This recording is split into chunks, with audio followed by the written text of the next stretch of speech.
Congress party Telangana నిరుద్యోగులను మోసం చేసింది. కాంగ్రెస్ పార్టీ తెలంగాణ విద్యార్థులను అవమానించేటట్టుగా మాట్లాడుతుంది. తెలంగాణ విద్యార్థుల ఆత్మాభిమానం మీద దెబ్బ కొట్టేటట్టుగా మాట్లాడుతుంది. తెలంగాణ విద్యార్థులను కించపరిచే విధంగా మాట్లాడుతుంది.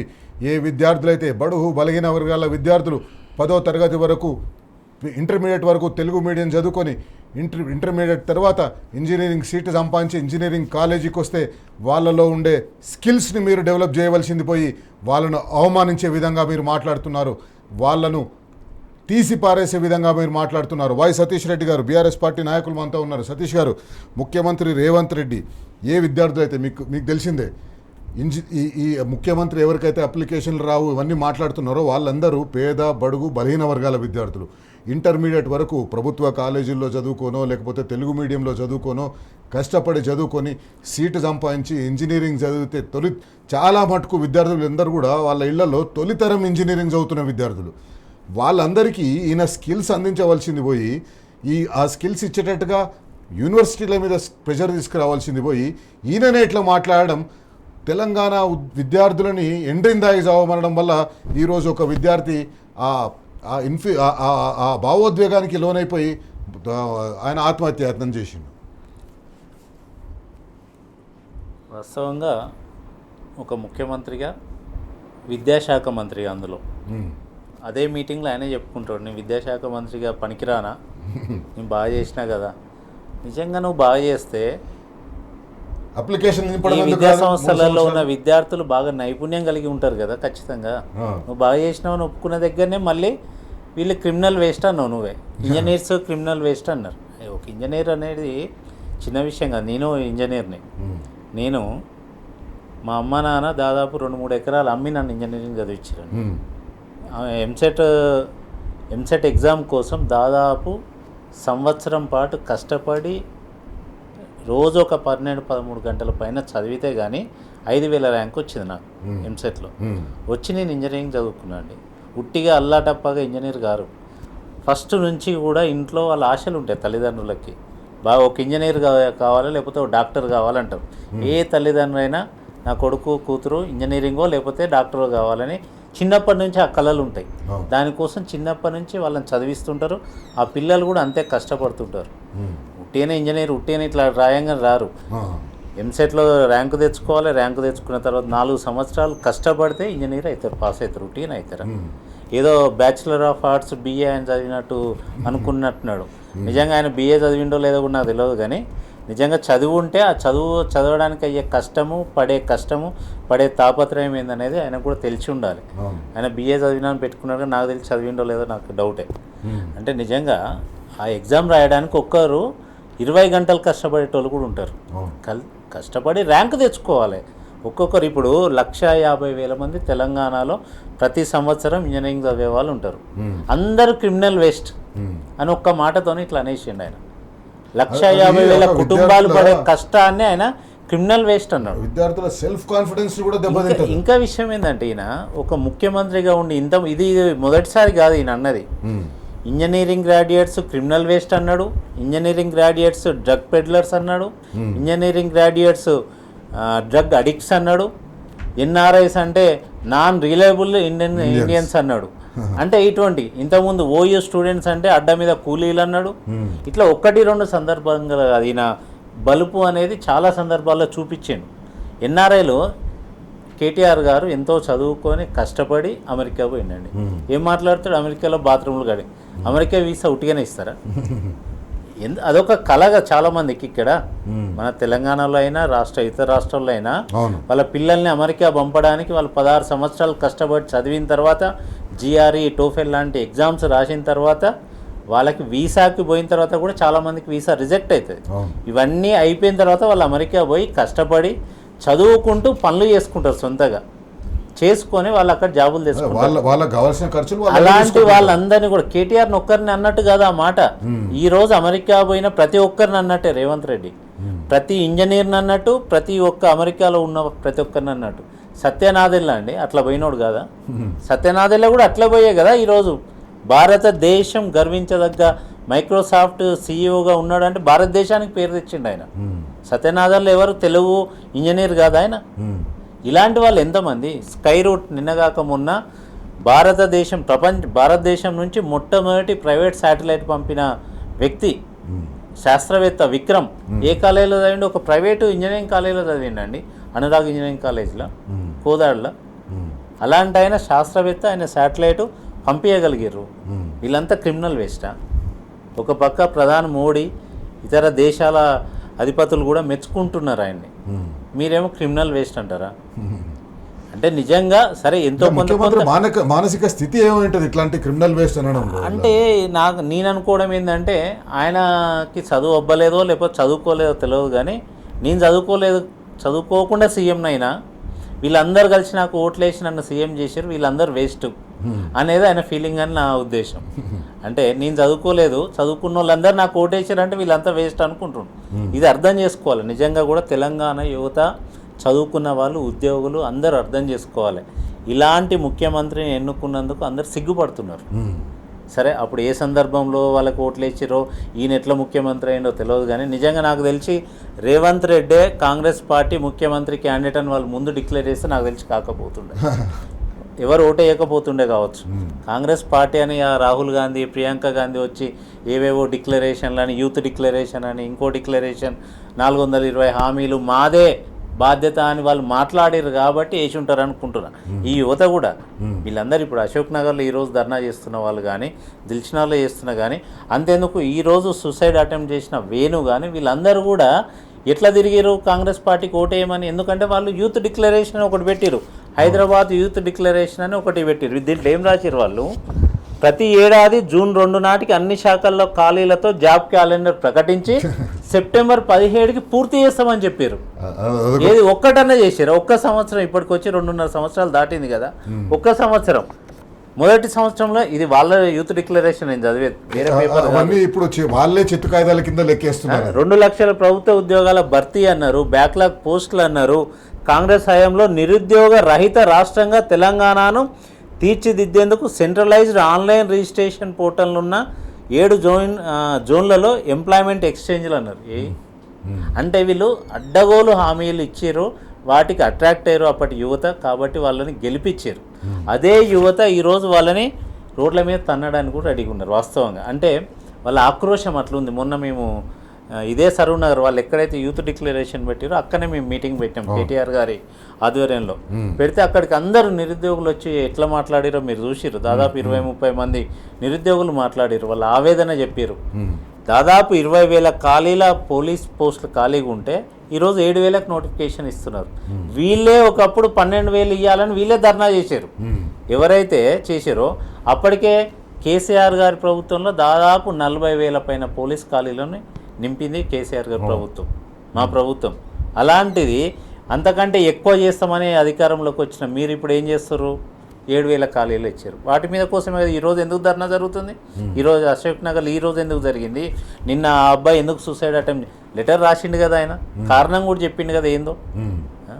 మీరు ఎంత దారుణంగా అంటే వీళ్ళు ఇప్పటి వరకు జాబ్ క్యాలెండర్ అని రిలీజ్ చేశారు. ఏంటి జాబ్ క్యాలెండర్ అండి? ఇగో దాదాపు ఎన్ని ఇంట్లో పెట్టింది అంటే దాదాపు 27 గ్రూప్ 1, గ్రూప్ 2 అని, తర్వాత ల్యాబ్ టెక్నీషియన్ మొత్తం దాదాపు 20కి పైన నోటిఫికేషన్లు ఇస్తామని జాబ్ క్యాలెండర్ వాళ్ళు ఇచ్చింది. ఇన్ని ఇచ్చి దీంట్లో 2-3 కూడా ఇవ్వలేదు. ఇప్పటికి వాళ్ళు ఇచ్చింది ఏంటిది? ఒకటి స్టాఫ్ నర్సులు ఒక్కటే, మిగిలిన అన్ని కూడా కేసీఆర్ గారి ప్రభుత్వంలో ఇచ్చిన నోటిఫికేషన్లకి వీళ్ళు ఆఫర్ లెటర్లు ఇచ్చారు తప్ప, జాబ్ ఆఫర్ లెటర్లు ఇప్పటి వరకు వాళ్ళు నోటిఫికేషన్లు ఇవ్వలేదు. వాళ్ళు ఇచ్చింది మొత్తం కలిపి 12,000 కూడా ఇవ్వలేదు. సరిగ్గా చెప్పాలంటే 12,000 నోటిఫికేషన్లు కూడా. సతీష్ రెడ్డి గారు, ఒక చిన్న బ్రేక్ తీసుకుందాం. బ్రేక్ తర్వాత కాంగ్రెస్ పార్టీ ఇచ్చిన హామీలు తెలంగాణ విద్యార్థులను, తెలంగాణ నిరుద్యోగులను ఎట్లా మోసం చేసింది, కాంగ్రెస్ పార్టీకి ఎంత ధైర్యం ఉంటే ఈ జెన్జీని ఏ ఉద్యోగాల కోసమైతే కొట్లాడుతున్నారో, ఇంటర్మీడియట్ పాస్ అయిన వాళ్ళు, డిగ్రీ పాస్ అయిన వాళ్ళు, ఇంజనీరింగ్ పాస్ అయిన వాళ్ళు ఏ ఉద్యోగాల కోసమైతే కొట్లాడుతున్నారో, ప్రైవేట్ రంగంలో అయినా ఉద్యోగాలు వస్తున్నాయంటే ప్రైవేట్ రంగంలో కూడా 2024 తర్వాత వచ్చే ఉద్యోగాల సంఖ్య తగ్గిపోయింది. ప్రైవేట్ రంగంలో పనిచేస్తున్న ఉద్యోగుల సంఖ్య తగ్గిపోయింది. బరాబర్ అడుగుదాం. ముఖ్యమంత్రి రేవంత్ రెడ్డి గారు, వాళ్ళ పార్టీ నాయకులు, పార్టీ అగ్రనాయకులు ప్రియాంక గాంధీ, రాహుల్ గాంధీ తెలంగాణ యువతను మోసం చేసిండ్రు, తెలంగాణ విద్యార్థులను మోసం చేసిండ్రు. మోసం చేయడమే కాకుండా తెలంగాణ నిరుద్యోగులను అవమానించేటట్టుగా మాట్లాడుతున్నారు, తెలంగాణ విద్యార్థులను అవమానపరిచేటట్టుగా మాట్లాడుతున్నారు. తెలంగాణ నిరుద్యోగులు వాళ్ళు ఇచ్చిన హామీలను నెరవేర్చమంటే ఇంటిని దాగి చచ్చినా బావిలో పడి చచ్చినా నేను నోటిఫికేషన్ లియను అని ముఖ్యమంత్రి మాట్లాడుతున్నాడు. తెలంగాణలో ఉండే విద్యార్థులను ఇంజనీరింగ్ చదివి పెద్ద పెద్ద ఆశలు పెట్టుకున్న విద్యార్థులను వాళ్ళకు స్కిల్స్ నేర్పించవలసింది పోయి వాళ్ళను అవమానించే విధంగా ముఖ్యమంత్రి మాట్లాడుతున్నారు. సతీష్ రెడ్డి గారు, ఎక్కడైతే కాంగ్రెస్ పార్టీ యూత్ డిక్లరేషన్ అని ఇచ్చింది, రాహుల్ గాంధీ, ప్రియాంక గాంధీ వీళ్ళు వచ్చి ఇష్టం వచ్చినట్టు హామీలు ఇచ్చిపోయినరు, అశోక్ నగర్లో కూర్చొని ఛాయలు తాగినరు, ఆటోలు ఎక్కి తిరిగినరు, ఏం చేయాలో అది చేయనరు. తెలంగాణను కాంగ్రెస్ పార్టీ ఏ రాష్ట్రాన్ని అయితే ముఖ్యమంత్రిగా ఉండి కేసీఆర్ గారు మంచి ఆర్థికంగా బలంగా చేసిండో ఆ బలంగా ఉన్న రాష్ట్రంలో మనం వస్తే మనకి ఇది ఏటీఎం లాగా పనిచేస్తుందని వాళ్ళు అక్కడ గుర్తించినట్టుంది. అందుకే ఈ హామీలన్నీ ఇచ్చి అధికారంలోకి వచ్చిండ్రు, అధికారంలోకి రాగానే మర్చిపోయారు. మీరు అన్నట్టు రాహుల్ గాంధీ, ప్రియాంక గాంధీ వీళ్ళందరూ వచ్చి హామీలు ఇచ్చారు. హామీల ప్రకారం యువత కానీ రైతులు కానీ అందరు నమ్మిరు, వాళ్ళని అధికారంలోకి తీసుకొచ్చారు. ఈరోజు రేవంత్ రెడ్డి మాటలు చూస్తుంటే నాకు తెలిసి మళ్ళీ జీవితంలో కాంగ్రెస్ కోటేసే పరిస్థితి అయితే లేదు, ఎవరు వేసే ఆలోచనలో కూడా లేదు. నిజంగా దేశంలో అత్యధికంగా క్రిమినల్ కేసులు ఉన్న ముఖ్యమంత్రి రేవంత్ రెడ్డి. అందుకే ఆయన నోటి నుంచి క్రిమినల్ అనే మాట వస్తుంది. అలాంటి క్రిమినల్ దేశంలో అత్యధికంగా కేసులు ఉన్న ముఖ్యమంత్రి ఈరోజు తెలంగాణ విద్యార్థులని, తెలంగాణ ఇంజనీర్లని క్రిమినల్ వేస్ట్ అంటున్నాడు. కానీ అసలైన క్రిమినల్ వేస్ట్ రేవంత్ రెడ్డి. నిజంగా ఈరోజు రైతులకు రైతు బంధు ఇవ్వలేకపోతున్న రేవంత్ రెడ్డి క్రిమినల్ వేస్ట్. నిరుద్యోగులకు ఉద్యోగాలు ఇవ్వలేకపోతున్న రేవంత్ రెడ్డి క్రిమినల్ వేస్ట్. నిజంగా ఈరోజు కనీసం గురుకులాలలో ఉన్న విద్యార్థులకు సరైన భోజనం పెట్టలేకపోతున్న రేవంత్ రెడ్డి క్రిమినల్ వేస్ట్. తెలంగాణ ఎక్కడో ఎవరెస్ట్ లాగా నెంబర్ 1లో ఉన్న తెలంగాణని ఈరోజు పాతాళానికి పడేసిండు. ఈజ్ ఆఫ్ డూయింగ్లో కానీ, లేకపోతే నిరుద్యోగతలో కానీ, లేకపోతే ఇన్వెస్ట్మెంట్లో కానీ, ఇట్లా అన్నిట్లలో తెలంగాణని నెంబర్ 1 ఉన్న తెలంగాణ ఈరోజు పాతాళానికి పడేసిన రేవంత్ రెడ్డి క్రిమినల్ వేస్ట్. ఇది ఈ మాట నేనంటుంది కాదు, ప్రజలు అనుకుంటున్నారు, విద్యార్థులు అనుకుంటున్నారు, ఇంజనీర్లు అంటున్నారు. ఈరోజు అందరూ కూడా అసలు ఈయనను ముఖ్యమంత్రి చేయడం మా తప్పు, ఈయన క్రిమినల్ వేస్ట్, ఈయన పనికిరాడు. క్రిమినల్ వేస్ట్ అంటే ఈయన ఎంత పెద్ద మాట, అది నేరపూరితమైన వ్యర్థం. అంటే దాదాపు లక్షలాది మంది ఇంజనీరింగ్ విద్యార్థులు ఈరోజు 150,000 మంది సంవత్సరానికి వస్తే దాదాపు దాంట్లో ఒక సగం మంది ఇక్కడ సాఫ్ట్వేర్ ఉద్యోగాలు చేస్తున్నారండి. ఇంకా సగం మంది వివిధ దేశాలకు పోయి, విదేశాలకు పోయి పనిచేస్తున్నారు. విదేశాల్లో ఆ దేశాలకి పనిచేసుకుంటూ ఆ దేశాలకు పేరు తెస్తూ అదేవిధంగా ఆ దేశం నుంచి మన దేశానికి, భారతదేశానికి ఇన్కమ్ జనరేట్ చేస్తున్నారు, అక్కడి నుంచి తీసుకొస్తున్నారు. ఈరోజు తెలంగాణలో దాదాపు 9,46,000 మంది సాఫ్ట్వేర్ ఉద్యోగులు ఉంటే అందులో దాదాపు 6-6.5 లక్షల మంది మన తెలంగాణ ఇంజనీరింగ్ స్టూడెంట్సే కదా. వీళ్ళందరూ ఉద్యోగాలు చేయట్లేరా? వీళ్ళ కోసం రేవంత్ రెడ్డి ఏదన్నా చేసిండ కనీసం? అసలు ఈయనకు అనే అర్హత ఎక్కడిది? ఆ మాట అనే అర్హత ఉంటుంది ఆయనకి? వాస్తవానికి సతీష్ రెడ్డి గారు, ఒక విషయము టీ న్యూస్ ప్రేక్షకులు కానీ తెలంగాణ ప్రజలు కానీ గుర్తించవలసింది ఏంటంటే, సుప్రీంకోర్టు చీఫ్ జస్టిస్ ఒకానొక సందర్భంలో చేసిన ఒక వ్యాఖ్య జెన్జీ ఉద్యమానికి దారితీసింది. కాక్రోచెస్ అని ఆయన చేసిన వ్యాఖ్య జెన్జీ ఉద్యమానికి దారి చేసింది. ధర్మేంద్ర ప్రధాన్ అయితే పేపర్ లీక్ల కోసం బాధ్యుడైన ఆయన రాజీనామా చేసే విధంగా పోయింది. తెలంగాణలో కూడా ఇక్కడ కూడా ఏ ముఖ్యమంత్రి అయితే క్రిమినల్ వేస్ట్ అనే ఒక మాట ఉపయోగించి తెలంగాణ విద్యార్థులను అవమానపరిచిండో, తెలంగాణలో ఇంజనీరింగ్ చదువుతున్న విద్యార్థులను అవమానపరిచిండో, ఖచ్చితంగా తెలంగాణ విద్యార్థులు కూడా అదే రకంగా బదులియాలి, అదే రకంగా ముఖ్యమంత్రికి సమాధానం చెప్పాలి. సతీష్ రెడ్డి గారు, అదే కాక్రోచ్ జనతా పార్టీ లాగా ఇక్కడ కూడా క్రిమినల్ జనతా పార్టీ అనేది ఒకటి స్టార్ట్ కావచ్చు కూడా, ఖచ్చితంగా అవుతుంది. ఈయన మీద పోరాటం చేస్తారు. ఈరోజు చూస్తే మనము బీజేపీ ఏదైతే తప్పు చేసిందో, అటు బీజేపీ ఇటు కాంగ్రెస్ 2 పార్టీలు కూడా ఇప్పటి వరకు బీహార్లో ఏలుతున్నాయి. అలాంటి 2 పార్టీలను కాదని 30 సంవత్సరాల నుంచి ఏదైతే అధికారంలో ఉండి 30 సంవత్సరాల నుంచి గెలుస్తూ వస్తున్న సీట్లో ఈరోజు ప్రశాంత్ కిషోర్, అంటే అటు బీజేపీని కాదన్నారు, ఇటు కాంగ్రెస్ని కాదని ప్రశాంత్ కిషోర్ని గెలిపించారు. అది కూడా నేషనల్ ప్రెసిడెంట్గా ఉన్న నితిన్ నబీన్ రాజీనామా వచ్చిన ఆయన సీటుని, ఆయన సొంత ఎమ్మెల్యేగా మొన్న రిజైన్ చేసిన సీట్లో ఈరోజు ప్రశాంత్. ఇక్కడ సతీష్ గారు ఇంకొక మెసేజ్ కూడా బీహార్ ప్రజలు క్లియర్గా పంపించినదంటే, భారతీయ జనతా పార్టీని ఓడగొట్టడం కాంగ్రెస్ పార్టీ వల్లనో లేకపోతే కాంగ్రెస్ పార్టీ తోక పట్టుకున్న ఆర్జేడీ వల్లనో కాదు అని చెప్పేసి వాళ్ళు ఖచ్చితంగా తేల్చేసి 2 సందర్భాలు. ఒకటి మొన్న చూసినాం మనం, ఢిల్లీలో జరిగిన జెన్జీ మూవ్మెంట్ ఏదైతే ఉందో, ఇప్పటి వరకు బీజేపీతోని కనీసం మోడీతో ఒక మాట కూడా మాట్లాడని విధంగా 12 సంవత్సరాలు ఉన్న అపోజిషన్ పార్టీ కాంగ్రెస్తో కాని పని అక్కడ జంజీ చేసి చూపించింది. అదేవిధంగా బీహార్లో కూడా బీజేపీ కాంగ్రెస్ కాకుండా ప్రత్యామ్నాయం ఇంకొకటి కావాలి, వేరే పార్టీలో వేరే జంజియో లేకపోతే ఇంకో పార్టీయో కావాలని కోరుకుంటున్నారని దాన్ని చెప్పడానికి సంకేతం ఈరోజు ప్రశాంత్ కిషోర్ భారతీయ జనతా పార్టీని ప్రజలు తిరస్కరించడానికి ఒకటే కారణం ఏంటంటే అక్కడ కాంగ్రెస్ పార్టీకి చేతనైతలేదు. భారతీయ జనతా పార్టీ 12 సంవత్సరాలుగా నరేంద్ర మోదీ ముఖ్యమంత్రిగా ఉన్నాడు, 3 ఎలక్షన్లు ఆయన గెలిచిండు అంటే కాంగ్రెస్ పార్టీ చేతగానితనం వల్లనే ప్రధానమంత్రి గెలిచిండు, నరేంద్ర మోదీ గెలుస్తున్నాడు అని చెప్పి ఈరోజు బీహార్ ప్రజలు చెప్పిండ్రు. భారతీయ జనతా పార్టీ భారతదేశంలో ఉండే నిరుద్యోగులను విద్యార్థులను అవమానపరిచింది. కాక్రోచ్ జనతా పార్టీ అని వాళ్ళు పార్టీ పెట్టుకునేటట్టుగా లేదా ఆ పార్టీ పేరుతోటి లేదా ఆ బ్యానర్ పేరుతోటి ధర్మేంద్ర ప్రధాన్నే రాజీనామా చేయించే అంత ఒత్తిడి తీసుకురాగలిగారు. ఇక్కడ జాబ్ నోటిఫికేషన్లు ఇస్తామని చెప్పి 2 లక్షల ఉద్యోగాలు మొదటి సంవత్సరంలోనే భర్తీ చేస్తామని చెప్పి ఈరోజు ఎండ్రిని దాగి చావండి అని మాట్లాడుతున్నాడు, బాయిల దుంకి చావండి అని మాట్లాడుతుంది కాంగ్రెస్ పార్టీ. విద్యార్థులను, ఇంజనీరింగ్ విద్యార్థులను, పనికిరాని వాళ్ళని మనమే అవమానపరుచుకున్నట్టుగా మాట్లాడుతున్నాం. నాకు తెలిసిన అనేక సందర్భాలు ఉన్నాయి. మన పిల్లలు ఎవరైనా బాగా చదవకపోతే బయటి వాళ్ళు ఎవరైనా వచ్చినప్పుడు అడిగితే మీ పిల్లగాడు ఎట్లా చదువుతున్నాడు అంటే చాలా బాగా చదువుతున్నాడు అని చెప్తాం, కానీ మా వాడికి ఏబిసిడీలు కూడా రావు, లేకపోతే మా వాడు వేస్ట్ ఇంజనీరింగ్ చేస్తున్నాడు కానీ అప్లికేషన్ కూడా రావడానికి కాదని చెప్పము. మన ఇంటి గుట్టును మనం బయట వేసుకోము. మన ఏదన్నా బాగాలేకపోతే మనం సరి చేసుకుంటాం. సతీష్ రెడ్డి గారు, నార్మల్గా అనేక ఫ్యామిలీలో మనం చూస్తుంటాం, సరి చేసుకుంటాం. మనకు రాకపోతే మనం సరి చేసుకుంటాం, కానీ దాన్ని బయట వాడు వచ్చే విధంగా చెప్పాం. రేపు పొద్దున ఏ కంపెనీ వాడు వస్తాడు, ఇక్కడ ఎవరు నాకు ఉద్యోగులు దొరకరు, నేను ఇక్కడ వచ్చి ఎందుకు పెట్టాలని చెప్పేసి అని మాట్లాడతారు. అదే అండి, అన్ని సందర్భాల్లో ఇంతకుముందు తెలంగాణ అప్పుల కుప్పైందని ఒకటి, నేను ఢిల్లీకి పోతే చెప్పులు ఎత్తుకపోయే దొంగలా చూస్తున్నారని మాట్లాడడం, అంటే ఇన్వెస్ట్మెంట్లు రావు. ఎవరు అప్పియడానికి రారు, ఇన్వెస్ట్మెంట్ చేయడానికి రారు. ఇప్పుడున్న Telangana engineers waste, criminal waste, అంటే వీళ్ళు దేనికి పనికిరారు అంటే ఎవరు తీసుకోకని ముఖ్యమంత్రి చెప్తుండు. విద్యాశాఖ మంత్రి, ముఖ్యమంత్రి ఉన్న రేవంత్ రెడ్డి నా తెలంగాణ ఇంజనీరింగ్ గ్రాడ్యుయేట్స్ వేస్ట్ అని చెప్తున్నాడు.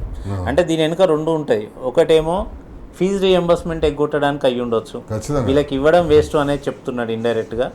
రెండోది ఏంటంటే వీళ్ళు పనికిరారు అంటే మరి ఆ కాలేజీలన్నీ తీసేయాలనుకుంటున్నారు, కాలేజీలన్నీ మూసేయండి మరి పనికిరాకపోతే. అంటే ఇలాంటి విద్యార్థులు తయారు చేస్తున్న కాలేజీలు ఎందుకు మరి మూసేయండి. అయితే ఇంత దారుణంగా మాట్లాడడం నిజంగా తప్పు. ఆయన క్షమాపణ చెప్పాలి ఖచ్చితంగా. తెలంగాణ ఇంజనీర్స్కి, ఇంజనీరింగ్ స్టూడెంట్స్కి అందరికీ క్షమాపణ చెప్పాలి రేవంత్ రెడ్డి ఇప్పటికే. లేకపోతే దీని మీద ఖచ్చితంగా ఒక మూమెంట్ వస్తుంది. ఇంతకుముందు నేను చెప్పినట్టు క్రిమినల్ జనతా పార్టీ అని ఏదో ఒకటి వస్తుంది. ఖచ్చితంగా ఈయన రిజైన్కి కూడా డిమాండ్ చేసే పరిస్థితి, ఇక్కడ నుంచి ఢిల్లీ దాకా పోయే పరిస్థితి ఉంటుంది. ఈయన కాకపోతే రాహుల్ గాంధీకి కూడా తగలవచ్చు. ఇంతకుముందు నేను మీకు చెప్పినట్టు దేశం మొత్తం మీద కూడా ఒక రకమైన వాతావరణం ఎట్లుంది అంటే ఈరోజు అటు బీజేపీ కానీ ఇటు కాంగ్రెస్ కానీ 2 పార్టీలు కూడా, అధికార పార్టీ ఫెయిల్ అయింది, ఇటు ప్రతిపక్ష పార్టీ ఫెయిల్ అయింది. మూడో ప్రత్యామ్నాయంగా జంజియా, ఇతర పార్టీల, లోకల్ పార్టీల ఇంకో కొత్త పార్టీ పుట్టుకురావడమో ఏదో విధంగా కూడా ప్రజలైతే ఎక్స్పెక్ట్ చేస్తున్నారు. భారతీయ జనతా పార్టీ ప్రజలు ఓడగొట్టాలనుకుంటున్నారు, పార్టీతో కాదని తెలిసిపోయింది. బెస్ట్ ఎగ్జాంపుల్ ఏంటంటే ఇంతకుముందు నేను చెప్పినట్టు మీకు ఢిల్లీలో జరిగిన మూమెంట్ ఒకటి, రెండోది ఈరోజు జరిగిన బీహారు బై ఎలక్షన్లో ప్రశాంత్ కిషోర్ గెలవడం ఒకటి, మూడోది ఇప్పుడు చెప్తే మీకు తెలంగాణలో మేము అధికారంలో లేము బీఆర్ఎస్ పార్టీ, అయినా కూడా బీఆర్ఎస్ పార్టీని మణిపూర్లో పెట్టండి మేము ఉన్నామని వాళ్ళే మాకు సంబంధం లేకుండా బీఆర్ఎస్ పార్టీ బ్యానర్ పెట్టుకొని మీటింగ్లు పెట్టుకొని ఇక్కడికి వచ్చి మా కేటీఆర్ గారిని కలిసి రిక్వెస్ట్ చేస్తున్నారు, మణిపూర్లో మేము బీఆర్ఎస్ పార్టీ శాఖ పెట్టుకుంటాము అని. 20 రోజుల నుంచి వాళ్ళు ఇక్కడ కూర్చొని ఉన్నారు. అంటే కొత్తగా బీజేపీ కాంగ్రెస్తో కాదు, దేశంలో కొత్తగా రావాలి అనేది కోరుకుంటున్నారు. ఇంతకుముందు ఇక్కడ ఉన్న తెలంగాణలో కేసీఆర్ గారు చేసిన అభివృద్ధిని తెలుసుకొని ఇతర రాష్ట్రాల్లో వాళ్ళు ఎట్లయితే రియలైజ్ అవుతున్నారో మన రాష్ట్రంలో మన ప్రజలు కూడా, తెలంగాణ ప్రజలు కూడా అన్ని సర్వేలు కూడా చెప్తున్నాయి మళ్ళీ కేసీఆర్ గారు ముఖ్యమంత్రి కావాలని. కాబట్టి ఇలాంటి సందర్భంలో ఇప్పుడు ఎట్లున్నదంటే వీళ్ళు జాబ్ నోటిఫికేషన్ అన్నారు, తర్వాత జాబ్ క్యాలెండర్ అన్నారు. ఎంత దారుణం అంటే జాబ్ క్యాలెండర్, వీళ్ళు జాబ్ క్యాలెండర్ అనేది యూపీఎస్సీ కూడా ఇస్తుందండి. ఇది జాబ్ క్యాలెండర్ వాళ్ళది ఎట్లుంటుంది అంటే ఎగ్జామ్ పేరు చెప్తారు, అది ఏ డేట్ రోజు నోటిఫికేషన్ ఇస్తాము, ఏ డేట్ రోజు ఎగ్జామ్ పెడతాము, ఏ డేట్ రోజు రిజల్ట్ ఇస్తామో కూడా దీంట్లో క్లియర్గా ఇస్తారు. కానీ ఇక్కడ మన తెలంగాణ జాబ్ క్యాలెండర్ ఎట్లుంది అంటే ఇందులో డేట్ లేదు, ఏం లేదు. గ్రూప్ 1 ఎగ్జామ్ అన్నాడు, October 24 అన్నాడు, టీజీపీఎస్సీ అన్నాడు, రిమార్క్స్ ఇంకేం లేదు ఇంట్లో. ఎగ్జామ్ ఎప్పుడు పెడతారో లేదు, ఎప్పుడు రిజల్ట్ ఇస్తాడో లేదు. ఇది ఎప్పుడు 2022 ఆగస్టు 2వ తారీఖు ఇచ్చిన జాబ్ క్యాలెండర్ 20 ఇచ్చింది. ఇందులో ఈరోజు దాదాపు 2 సంవత్సరాలు అయిపోయింది. 2026 ఆగస్టు వచ్చింది. కరెక్ట్ 2 సంవత్సరాలు అయింది. ఈ రోజుకే 2 సంవత్సరాలు అయింది దీనికి. ఈ జాబ్ క్యాలెండర్ 2 సంవత్సరాల్లో ఆయన 20 నోటిఫికేషన్లకు అని చెప్పి 2 కూడా ఇవ్వలేదు ఇప్పటికీ. అంటే వీళ్ళని కాంగ్రెస్ ప్రభుత్వం యువతని ఎట్లా చేస్తుంది అంటే మాటల్లోనే ఫూల్స్ని కాదు, చేతల్లో కూడా ఫూల్స్ని చేస్తుంది. అంటే ఇది ఇస్తున్నామని చెప్పింది మీరు చదువుకోండి అంటే వీళ్ళు 2 సంవత్సరాల నుంచి వీళ్ళు నెలకి 5,000 10,000 ఖర్చు పెట్టి యువత దిల్సుఖ్ నగర్, అశోక్ నగర్ ఇన్స్టిట్యూట్లో పడి చదువుకుంటున్నారు. వాళ్ళ అమ్మా నాన్నలు ఏదో ఒకటి భూములమ్మో లేకపోతే తాళ్ళమ్మో ఏదో విధంగా వాళ్ళు పాపం పంట ఖర్చు పెట్టాల్సిన డబ్బులు వీళ్ళకి పంపిస్తున్నారు. ఒక్కొక్కరు సంవత్సరానికి 4-5 లక్షలు ఖర్చు పెట్టుకొని ఇక్కడ చదువుకుంటున్నారు. అలాంటి వాళ్ళకి 2 సంవత్సరాల నుంచి ఈ జాబ్ క్యాలెండర్ అని ఇచ్చి వాళ్ళు మోసం చేసి ఈరోజు ఒక్క జాబ్ నోటిఫికేషన్ లేకుండా పాపం యువతని నిరుద్యోగులు మొత్తం ద్రోహం చేసింది ఈ కాంగ్రెస్ పార్టీ ఈ 2 సంవత్సరాలు. సతీష్ రెడ్డి గారు, కాంగ్రెస్ పార్టీని భారతదేశం మొత్తం రిజెక్ట్ చేస్తుంది. ఈరోజు మనం బీహార్లో చూసినాం, బీహార్లో కాంగ్రెస్ పార్టీని రిజెక్ట్ చేసింది. గుజరాత్లో ఒక బై ఎలక్షన్ అడిగితే అక్కడ కాంగ్రెస్ పార్టీని రిజెక్ట్ చేసింది. కాంగ్రెస్ పార్టీని భారతదేశం మొత్తం రిజెక్ట్ చేస్తుంది. కేవలం దక్షిణ భారతదేశం మాత్రమే కాంగ్రెస్ పార్టీని నమ్ముతుంది, కాంగ్రెస్ పార్టీని నెత్తిన పెట్టుకుంటుంది. అట్లాంటి కాంగ్రెస్ పార్టీ తెలంగాణ విషయానికి వచ్చేసరికి ఇక్కడ ప్రజలను మోసం చేస్తుంది, ప్రజలను దగా చేస్తుంది, ప్రజలను రోడ్డున పడేస్తుంది, ప్రజలను ఎంట్రీని తాగేటట్టు చేస్తుంది. ఇప్పుడు అధికారంలో ఉన్న కాంగ్రెస్ పార్టీ ఏదైతే తెలంగాణ కానీ కర్ణాటకలో మళ్ళీ రాదు. ఈరోజు చూస్తే ఒక ఆయన మంత్రి పదవి రాలేదని రిజైన్ చేసిండు ఒక ఎమ్మెల్యే ఈరోజు కర్ణాటకలో. అంటే వాళ్ళ పరిస్థితి ఎట్లుందో మీరు అర్థం చేసుకోవచ్చు. 2.5 సంవత్సరాల తర్వాత ఒక సీఎం పోయి ఇంకొక సీఎం వచ్చిండు. అంటే వీళ్ళకి కన్సిస్టెన్సీ లేదు. లేని దగ్గర అభివృద్ధి ఎక్కడ ఉంటుందండి? మళ్ళీ పాత కాంగ్రెస్ని చూపించారు. ఇక్కడ కూడా ఏముంది, మొత్తం కమిషన్లు ఎట్లా పంచుకోవాలని తప్ప ఏ ఒక్క రోజైనా ఒక మంత్రి అయినా ముఖ్యమంత్రి గురించి అడుగుతానండి. ఈరోజు ముఖ్యమంత్రి ఈ 2.5 సంవత్సరాల్లో హైదరాబాద్ మీద ఒక్కసారి రివ్యూ చేసిండా, గ్రామాల అభివృద్ధి మీద ఒక్కసారైనా రివ్యూ చేసిండా, లేకపోతే రైతుల ధాన్యం కొనుగోలు ఒక్కసారైనా రివ్యూ చేసిండా, అన్ని కష్టాలు పడుతున్న రైతులు యూరియా కోసం ఒక్కసారైనా రివ్యూ చేసిండా? అసలు రేవంత్ రెడ్డి సీఎంగా ఏ సందర్భంలో ఏ రంగం మీద ఏ డిపార్ట్మెంట్ మీద ఎప్పుడు రివ్యూ చేసిండండి? ఇది ముఖ్యమంత్రి పనే? గోనె సంచులు లేవని కూడా రైతులు ధర్నా చేసిన పరిస్థితి. నీకు అది కూడా చేత కాదు కదా. ఇన్వెస్ట్మెంట్లు లేవు, రైతులకు ఇచ్చేది లేదు, నిరుద్యోగుల సమస్య పట్టించుకోరు, గురుకుల విద్యార్థులు ధర్నాలు చేస్తున్నారు. జెన్జీ కాదు, జెన్ ఆల్ఫా కూడా ధర్నాలు చేస్తుంది ఇక్కడ మన దగ్గర. ఇలాంటి పరిస్థితి ఉన్నది. అన్నం లేదు, నీళ్లు లేవని మొన్న చూసినాం కదా. ఇక్కడ మహబూబాద్ జిల్లాలో ఒక కొత్తగూడ మండల్లో మంచినీళ్ళు లేవని ధర్నా చేశారండి. కనీసం నీళ్ళు వస్తున్నాయి, ఎల్నినో వస్తుందంటే కనీసం రేపు పొద్దున సంవత్సరం తర్వాత తాగునీటి సమస్య వస్తుంది. గోదావరి నుంచి నీళ్ళు ఎట్లా ఎత్తుకోవాలని కేసీఆర్ గారు 100 సంవత్సరాల ముందు చూపుతో కాళేశ్వరం కడితే అక్కడి నుంచి కనీసం నీళ్ళు ఎత్తుకునే పరిస్థితి లేదు ఈయనకి. ఇప్పుడు చేస్తున్నారు ఆ పని. ఈ పని అప్పుడు ఎందుకు చేయలేదు? సతీష్ రెడ్డి గారు, థ్యాంక్ యూ. టైం అయిపోయింది కాబట్టి ఒక విషయం నేను చెప్తాను. కాంగ్రెస్ పార్టీ తెలంగాణ రాష్ట్రంలో అధికారంలోకి వచ్చిన తర్వాత కేవలం సంపాదన మీద పడ్డది. పైసలు వసూలు చేసుకోవాలి, ఢిల్లీకి మూటలు కట్టి పంపించాలి. తెలంగాణ రాష్ట్రంలో ఒక అతిపెద్ద సమస్య వచ్చింది ఇప్పుడు. తెలంగాణ రాష్ట్రంలో ఈరోజే వికారాబాద్ నుంచి ఒక వార్త వచ్చింది. హైదరాబాద్లో కూడా అట్లాంటి వార్తలు వస్తున్నాయి. 20 సంవత్సరాలు 30 సంవత్సరాల కింద 40 సంవత్సరాల కింద లేఅవుట్లు వేసి కాలనీలు కట్టి ఇళ్ళు కట్టుకున్న భూములను కూడా నిషేధిత జాబితాలో పెట్టినరు. రాష్ట్ర ప్రజలను అరిగోసబెడుతున్నది కాంగ్రెస్ పార్టీ ప్రభుత్వం. కాంగ్రెస్ పార్టీ ప్రభుత్వాన్ని దేశం మొత్తం రిజెక్ట్ చేసింది. అయినా దక్షిణ భారతదేశంలో దాన్ని నెత్తిపెట్టును కూర్చున్నారు. కాంగ్రెస్ పార్టీ భారతీయ జనతా పార్టీని ఓడగొట్టలేదు. కాంగ్రెస్ పార్టీ కేవలం దక్షిణాది బలం మీదనే దేశంలో అధికారంలోకి రాలేదు. ఇది చాలా సుస్పష్టం. కాంగ్రెస్ పార్టీ దక్షిణాది రాష్ట్రాల్లో అధికారంలో ఉంది అంటే ఇవి కేవలం ఇవి సంపన్న రాష్ట్రాల నుంచి ఏఐసిసికి మూటలు కట్టి పంపిస్తారనే వాళ్ళు వచ్చి ఇక్కడ వాగ్దానాలు చేసి అధికారంలో కాంగ్రెస్ పార్టీని తీసుకొస్తారు. కాంగ్రెస్ పార్టీని దక్షిణ భారతదేశం నుంచి కూడా తరిమి కొట్టవలసిన సమయం దగ్గర పడ్డది. ఇది ఇవాల్టి బరాబర్ అడుగుదాం. రేపు మరో ముఖ్యమైన అంశంతో మళ్ళీ కలుసుకుందాం. అంతవరకు సెలవు. నమస్తే. జై Telangana. Stay tuned to T news.